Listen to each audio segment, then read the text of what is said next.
Hello everyone, ఎలా ఉన్నారు? అందరూ బాగున్నారా? నేనైతే బాగున్నానండి. ఇప్పుడైతే నేను ఒక డ్రెస్కి సంబంధించినటువంటి డీటెయిల్స్ అనేవి నేను మీకు చెప్తాను. నా థాట్స్ అనేవి నేను మీతో షేర్ చేసుకుంటున్నాను. ఏంటి అంటే ఇవి చాలామందికి యూజ్ అవ్వచ్చు. ఇలాంటి థాట్ ఒకటి ఇలా కూడా చేసుకుంటే మనకి చాలా బెనిఫిట్ ఉంటుందని చెప్పేసి ఇది వచ్చేసి నేను స్టిచ్ చేసిన ఒక ఫ్రాకు. చూసారు కదా, ఎల్లో అండ్ పింక్తో చాలా హైలైట్గా అయింది కదా. ఇది చాలా బాగా వచ్చింది డ్రెస్ అయితేని. ఇది నేను ఐరన్ చేయించాలి, యాక్చువల్లీ ఐరన్ చేయించలేదు, ఆల్రెడీ నేను యూజ్ చేస్తున్నాను. ఇది నా ఏదైనా షార్ట్ వీడియోస్లో మీరు ఈ డ్రెస్ చూసి ఉండొచ్చు. ఇది యాక్చువల్లీ ఏంటంటే అత్తయ్య ఓల్డ్ శారీ అనమాట. ఓల్డ్ శారీ అయితే నేను ఏం చేశానంటే ఓల్డ్ శారీని కింద పార్ట్ యూజ్ చేశాను ఇదంతాను. యాక్చువల్లీ నాకు ఒక శారీకి 2 ఫ్రాక్స్ అయ్యాయి. ఇది కిందదంతా వచ్చేసి ఓల్డ్ శారీ, లోపల లైనింగ్ కూడా నేను అత్తయ్య ఓల్డ్ శారీయే యూజ్ చేసేసాను. ఇది మెత్తగా ఉంటుందని చెప్పేసి ఇది కూడా అత్తయ్యది కాటన్. ఇది క్లాత్ అయితే నాకు ఐడియా లేదు, బట్ కాటన్ ఇందులోనే ఏదో ఉంటుంది కదా కాటన్లో, అదొక సాఫ్ట్ కాటన్ అనమాట. ఇది లైనింగ్ కింద యూజ్ చేసేసాను. ఇది వచ్చేసి శారీ చాలా మంచి beautiful yellow and pink colour. అయితే ఇది వచ్చేసి మన బ్లౌజ్ పీసెస్ ఉంటుంది కదా, హాఫ్ పట్టు బ్లౌజ్ పీసెస్ అంటారు, దాంతో యూజ్ చేసి పైన బాడీ పార్ట్ అనేది అటాచ్ చేశాను. యాక్చువల్లీ ఇది ఒక ఫ్రాక్. అయితే ఇంకొకటి మా పెద్ద పాపకు వచ్చేసి క్రాప్ టాప్ లాగా ఇది స్కర్ట్ టైప్లో కుట్టాను. స్కర్ట్ ఇక్కడ ఎలాస్టిక్ ఇచ్చేసి స్కర్ట్ టైప్లో కుట్టాను అనమాట. ఇది ఇట్లా వచ్చింది. అయితే ఇది కింద నేను ఇది కూడా తీయలేదు, ఫాల్స్ కూడా తీయకుండానే ఉంచేసాను. ఫాల్స్ కూడా తీయకుండా ఉంచేసి స్టిఫ్గా ఉంటుంది కదా, సో కుట్టేశాను. సేమ్ దీనికి కూడా లైనింగ్ అనేది అత్తయ్య ఓల్డ్ శారీ వేసేసాను. ఇది అత్తయ్యకి గుచ్చుకుంటుందని చెప్పేసి ఈ శారీ నేను ఇలాగా రీయూజ్ చేసేసాను.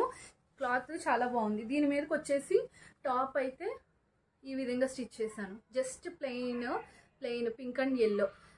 ఇది బ్లౌజ్ పీస్ 1 మీటర్ బ్లౌజ్ పీస్కి నాకు ఇలాగ క్రాప్ టాప్ బాడీ పార్ట్ పైది అయ్యింది. పెద్ద పాపకి తన ఏజ్ వచ్చేసి 11 years.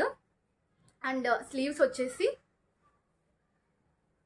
Bell hands 3 layers bell hands అనేది నేను స్టిచ్ చేశాను.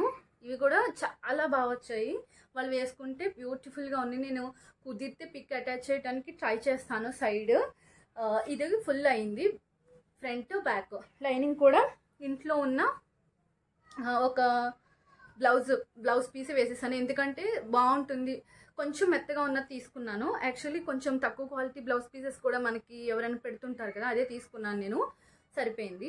ఇలా వచ్చింది ఇది బ్లౌజ్ అయితేని పై పార్ట్. అండ్ ఇంకొకటి చిన్న పాపకు కుట్టిన ఫ్రాక్ ఉంది కదా, దీనికి బ్యాక్ సైడ్ అయితే రాలేదండి. బ్యాక్ సైడ్కి క్లాత్ సరిపోలేదు. ఒక బ్లౌజ్ పీస్ వచ్చేసి మనకు ఒకటే అవుతుంది. పిల్లలు చిన్నవాళ్ళు కాబట్టి నాకు హాఫ్ మిగిలింది. హాఫ్ మిగిలితే నేను ఫ్రంట్ సైడ్ వేసేసాను, బ్యాక్ సైడ్ అయితే రాలేదు. అయితే నేను శారీలోనే ఇలా తీసుకున్నాను. శారీలోనే తీసుకుని బ్యాక్ సైడ్ వేసేసాను. లోపల లైనింగ్ దీనికి ఎల్లో వేసాను, దీనికి పింక్ వేసాను. సో బ్యాక్ సైడ్ వచ్చేసి ఇలా వస్తుంది. దీనికి కూడా సేమ్ 3 లేయర్స్ తోటి బెల్ హ్యాండ్స్ ఇచ్చాను. ఇలా 2 లేయర్స్ వచ్చింది. అండ్ పింక్ లేయర్ వచ్చింది. ఓవరాల్ లుక్ వచ్చేసి హ్యాండ్స్వి ఇలా వచ్చాయి 3 లేయర్స్. క్లియర్గా కనిపిస్తుందో లేదో, యాక్చువల్లీ 3 లేయర్స్. ఫ్రంట్ ఇలా ఉంటుంది. స్టిచ్చింగ్ ఎలా చేస్తున్న స్టిచ్చింగ్ వీడియోస్ కూడా పెట్టండి అని అడుగుతున్నారు. అంత టైం ఉండదండి.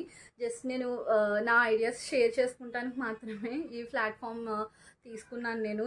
ఎవరికైనా యూజ్ అవ్వచ్చు కదా, ఇలా కూడా స్టిచ్ చేసుకోవచ్చా అని. పైన ఎల్లో కలర్ మన శారీ క్లాత్ తోటే పైపింగ్ ఇచ్చేసాను. సేమ్ పెద్ద పాప టాప్కి కూడా పైపింగ్ ఇచ్చాను ఈ విధంగా. అంతేనండి. ₹1 కూడా నేను ఈ డ్రెస్సెస్కి ₹1 కూడా స్పెండ్ చేయకుండా ఇంట్లో ఉన్న వాటితోటే నేను స్టిచ్చింగ్ అనేది చేసేసాను. మీరు కూడా చేసుకోండి ఇంట్లో. ఖాళీగా ఉన్న వాళ్ళు ఎవరైనా ఉంటే కనుక చేసుకోండి. మనకి చాలా యూస్ఫుల్. స్టిచ్చింగ్ వచ్చిన వాళ్ళకైతే మనం ₹1 కూడా ఎవ్వరికి ఇవ్వక్కర్లేదు. బయట ఇచ్చి చాలా డబ్బులు చాలా వేస్ట్ అయిపోతున్నాయి మనకి. ఎందుకంటే స్టిచ్చింగ్ కాస్ట్ అనేది చాలా పెరిగిపోయింది, ఇదివరకులాగా లేదు, చాలా పెరిగిపోయింది. ఎవరికైనా వచ్చి ఉంటే కనుక ఈ వీడియో నచ్చినట్లయితే కనుక తప్పకుండా ఈ ఐడియా యూజ్ చేసుకుంటారు అనుకుంటున్నాను నేను. ఈ వీడియో ఎవరికైనా నచ్చినట్లయితే కనుక ఒక లైక్ చేయండి, షేర్ చేయండి. అండ్ తప్పకుండా మీ వాల్యుబుల్ మోటివేషన్ కింద ఉంటుంది నాకు మీ కామెంట్స్ని నాకు కామెంట్ సెక్షన్లో తెలపండి. ఓకేనా ఎవ్రీవన్, బాయ్. మరిన్ని మంచి వీడియోస్తో మళ్ళీ కలుస్తాను. Bye bye.